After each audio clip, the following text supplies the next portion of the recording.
Hello everyone, welcome to my channel. நம்ம already previous வீடியோவில் empathetic பீப்புள்னால் யார், அவங்க எப்படி உருவாகுறாங்க, அவங்களோட நேச்சர் எப்படி இருக்கும் அப்படிங்கிறத பார்த்தோம். எம்பத்தட்டிக் பீப்புள்ஸ் அப்படின்னாவே இவங்க ரொம்ப ஹைலி சென்சிட்டிவ் அப்படின்னு நான் ப்ரீவியஸ் வீடியோலேயே உங்களுக்கு சொல்லியிருந்தேன். அப்படி இருக்கிற இவங்கள ஏன் யாருக்கும் புரியறதில்ல, சிலருக்கு பிடிக்கிறதும் இல்லை.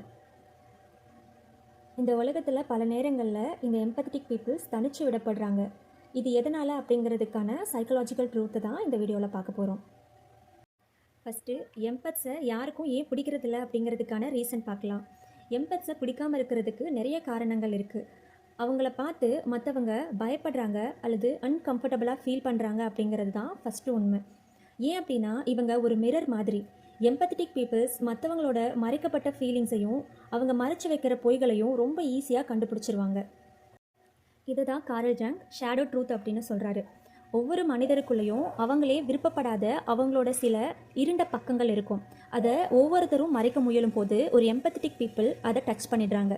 இந்த கோபம் தான் மற்றவங்களுக்கு அவங்கள பிடிக்காம போகிறதுக்கான காரணமாகவும் இருக்குது. இங்கே ஷேடோ அப்படின்னு எதை சொல்கிறாங்கன்னா, ஒரு மனுஷன் சமூகத்தில் தன்னை நல்லவனாக காட்டிக்கிறதுக்காக எந்தெந்த குணத்தை எல்லாம் வெளியில் தெரியக்கூடாது அப்படின்னு நினச்சி தனக்குள்ளே புதைச்சி வைக்கிறானோ அதுதான் அவனோட ஷேடோ.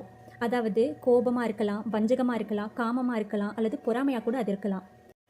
நம்ம சாதாரணமாக இந்த மாதிரியான மனுஷங்களை பார்க்கும்போது அவங்களோட முகமூடியை மட்டும்தான் பார்ப்போம், அதாவது அவங்க காட்ட நினைக்கிற முகத்தை மட்டும்.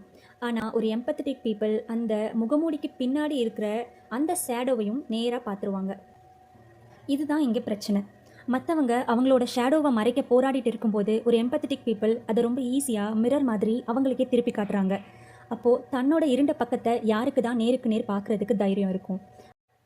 இதனால தான் எம்பேத்ஸை பார்த்தா மற்றவங்களுக்குள்ள ஒரு புரியாத பயமும் தற்காப்பு உணர்வும், அதாவது டிஃபென்சிவ்னஸும் வருது.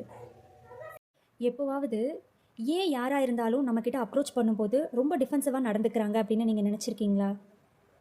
அப்படி ஏதாவது ஒரு சுச்சுவேஷன் உங்களுக்கு இருந்தால் கண்டிப்பாக அதை கீழே கமெண்ட்லேயும் கூட ஷேர் பண்ணிக்கோங்க. அதனால் மற்றவங்க உங்ககிட்ட ரொம்ப டிஃபென்சிவாக நடந்துக்கும் போது எம்பேத்ஸான நீங்கள் மற்றவங்களுக்கு நல்லதே பண்ணணும் அப்படின்னு தான் நினைக்கிறீங்க. ஆனாலும் ஒரு மரம் வானத்தை தொடணும் அப்படின்னா அதோட வேர்கள் நரகத்தை தொடணும். அதாவது உங்களோட டார்க்கர் ட்ரேட்ஸை நீங்கள் அட்மையர் பண்ணணும். உங்களுக்குள்ளேயும் கோபம், வெறுப்பு அல்லது வேறு ஏதாவது டார்க்கர் ட்ரேட்ஸ் இருக்குது அப்படின்னா அதை நீங்கள் ஃபஸ்ட்டு அங்கீகரிக்கணும், அதை அக்செப்ட் பண்ணணும், அதையும் நீங்கள் வெளிப்படுத்தணும். அப்போ தான் உங்களை மற்றவங்களால் பயன்படுத்திக்க முடியாது. இந்த விஷயங்களை நீங்கள் அக்செப்ட் பண்ணிக்கும்போது நீங்கள் விக்டிம் மைண்ட் செட்டில் இருக்க மாட்டீங்க. அதாவது ஒரு பலியாடு மாதிரி உங்களை நீங்கள் நினைக்க மாட்டீங்க. உங்களோட பியூரான சோலை இந்த உலகம் புரிஞ்சுக்கணும் அப்படிங்கிறதையும் நீங்கள் எதிர்பார்க்க மாட்டீங்க. மற்றவங்களோட கண்ணீரை துடைக்கிறதுக்காக உங்கள் ரத்தத்தையே நீங்கள் கொடுத்தாலும் இந்த உலகம் உங்களை புரிஞ்சுக்க போகிறதில்ல. அதனால் நீ இந்த உலகத்தோட விதிகளுக்கு பொருந்தவ கிடையாது அப்படிங்கிறத முதல்ல நீங்கள் ஏற்றுக்கணும். பொய்களுக்கு நடுவில் மட்டுமே வாழ்கிற மனுஷங்களுக்கு உங்களோட உண்மை ஒரு எரியற நெருப்பு மாதிரி இருக்கும். அந்த நெருப்பில் அவங்களே எரியறதா நினைக்கிறாங்க. அதனால தான் அவங்க உங்களை விட்டு விலகுறாங்க. இப்போ நம்ம வீடியோவோட எண்டுக்கு வந்துட்டோம். இது எம்பாத்ஸுக்கான ஒரு ரிமைண்டர். கலெக்டிவ் கான்சியஸ்னஸில் இருக்கிற எம்பாத்தான நீங்கள் உங்களோட ஆறாவை, எனர்ஜியை ஹைஜீனாக மெயின்டைன் பண்ணணும். அது எப்படி அப்படின்னா, நீங்கள் உங்களை சுற்றி இருக்கிற ஷேடோஸை ஃபஸ்ட்டு கண்டுபிடிக்கணும். ஒரு ஃபீலிங் உங்களை அட்டாக் பண்ணும்போது அந்த ஃபீலிங் நிஜமாகவே உங்களோட தான் அப்படின்னு நீங்கள் உங்களை கேட்டுக்கோங்க.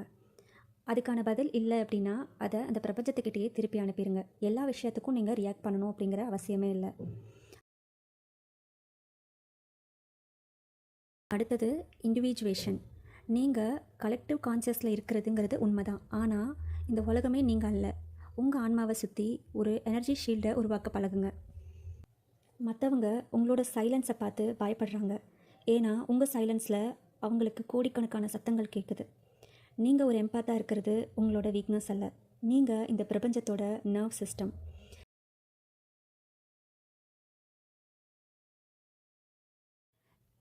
கலெக்டிவ் கான்சியஸ்னஸ் அப்படிங்கிறது ஒரு பெரிய லைப்ரரி மாதிரி. நீங்கள் அந்த லைப்ரரியோட சாவியை வச்சுருக்கீங்க. ஆனால் வார்னிங் என்ன அப்படின்னா, எல்லா புக்கையும் நீங்கள் ஒரே டைமில் படிக்க ட்ரை பண்ணாதீங்க. உங்களோட மனசு தாங்காது.